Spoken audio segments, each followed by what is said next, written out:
It's the middle of the night, and you know the exact time because you've checked your phone 3 times in the last hour. The house is silent. Someone is breathing slowly beside you. And inside your skull, a conversation from this afternoon is playing for the 9th time. Except now you're rewriting your lines, adding the clever retort you didn't think of, imagining their face, bracing for a fallout that hasn't happened and probably never will. You're exhausted. You want it to stop. And the harder you try to stop it, the louder it gets. If you've lived that, you already know the cruel joke of overthinking. The off switch you're reaching for doesn't seem to exist.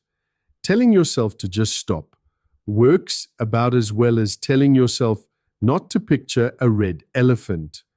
So let's do something more useful than that. Let's look at what's actually happening in your head. Because once you understand the mechanism, the tools that quiet it stop sounding like platitudes and start making sense. So here's what overthinking actually is. It has a clinical cousin called rumination, the repetitive, circular dwelling on a problem, a feeling, or a fear without resolution. The key word is without resolution. Thinking that leads somewhere is just thinking. Thinking that spirals back to the same place again and again, polishing the worry like a stone in your pocket. That's rumination. And here's the part that reframes everything. When your mind goes quiet on the outside, no task, no conversation, no screen demanding your attention, it doesn't switch off. It switches channels. Neuroscientists call the network that lights up in these moments the default mode network. It's a constellation of brain regions that activates when you're not focused on the outside world. It's the seat of mind wandering, of replaying the past and rehearsing the future, of that running internal monologue about yourself and your place among others. Now, the default mode network isn't a flaw. It's where self-reflection, memory, and meaning-making happen. But in an overthinker, it runs hot, and it won't yield.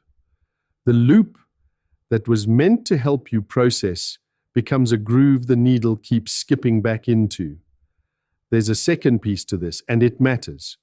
A lot of overthinking is threat-driven problem-solving, your brain doing exactly what it evolved to do, just badly calibrated for modern life.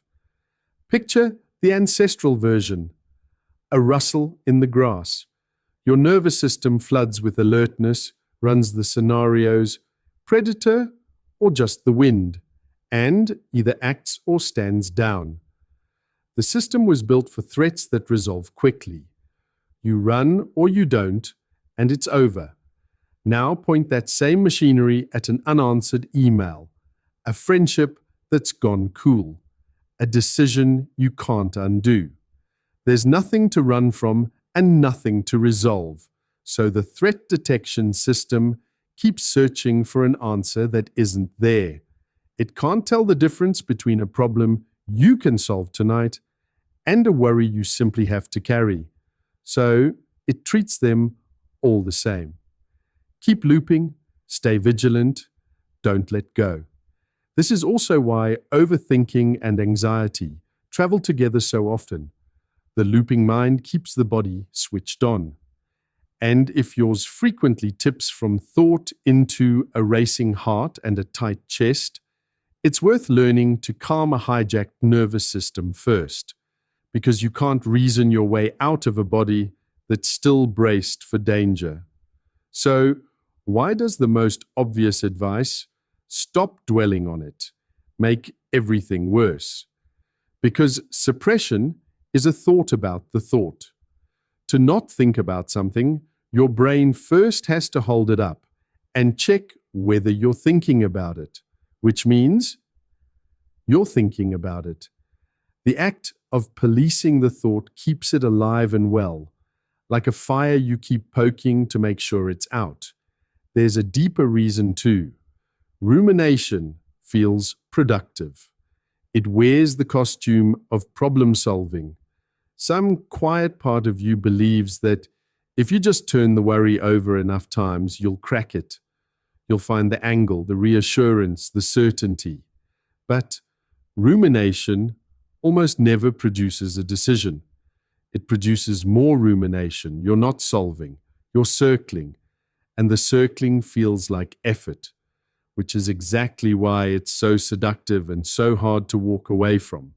So the way out isn't to fight the thought head on. It's to change the conditions the loop depends on. Let me give you the toolkit. None of this is magic. Each one works because it interrupts a specific part of the mechanism we've just walked through. Try them, keep what works, drop the rest. First, schedule your worrying. This sounds absurd until you try it. Set aside 15 minutes a day. Say 6 in the evening at the kitchen table, never in bed, as your designated worry time. When an anxious thought arrives outside that window, you don't fight it. You note it down and you tell yourself, not now, I'll get to you at 6.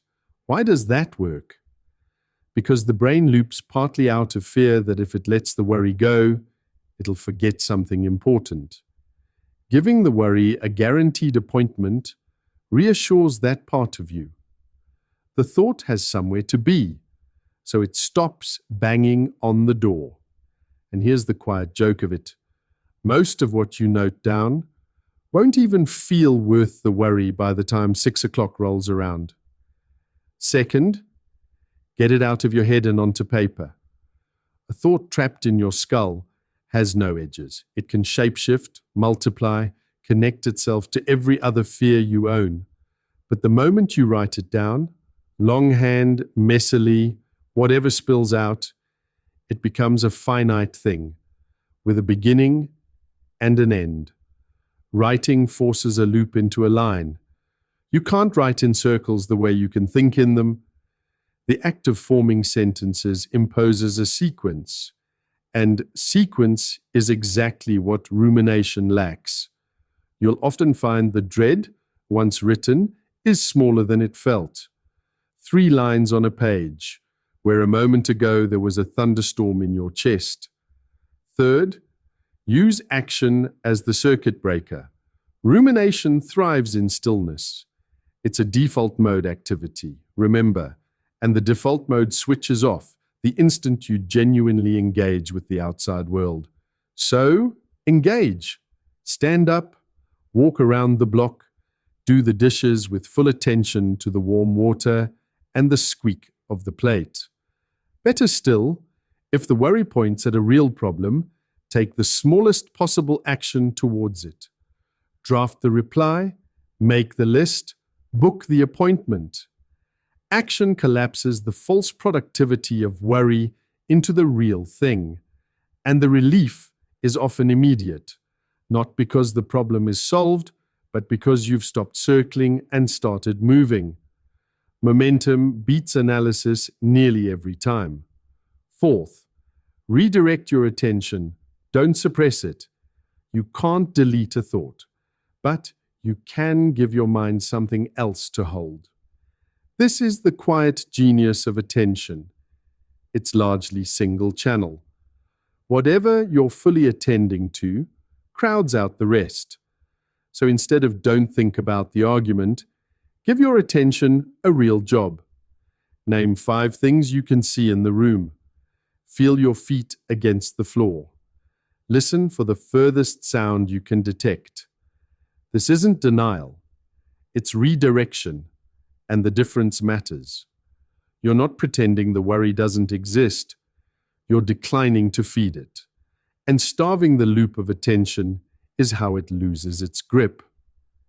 And fifth, learn the difference between reflection and rumination. This is the test that changes everything once you internalize it. Productive reflection moves you forward.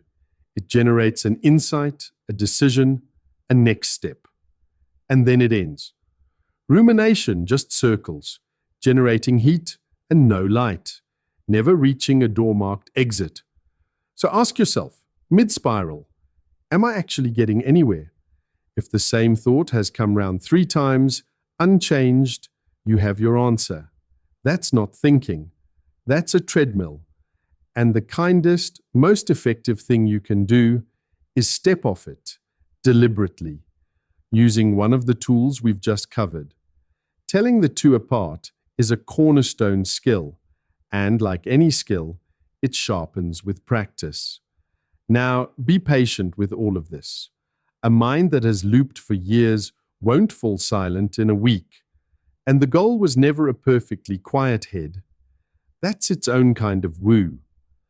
The goal is a different relationship with the noise, to notice the loop sooner, to reach for the right tool faster, to spend less of your one short life in the small hours, rehearsing a conversation that will never happen.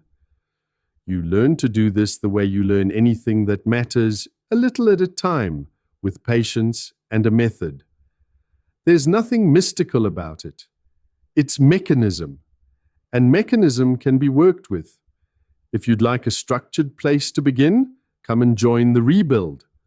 My newsletter walks you through the foundations one short practical step at a time, and the link is in the show notes. No woo, just the next sensible thing. This episode was narrated by an AI clone of my own voice, trained on this show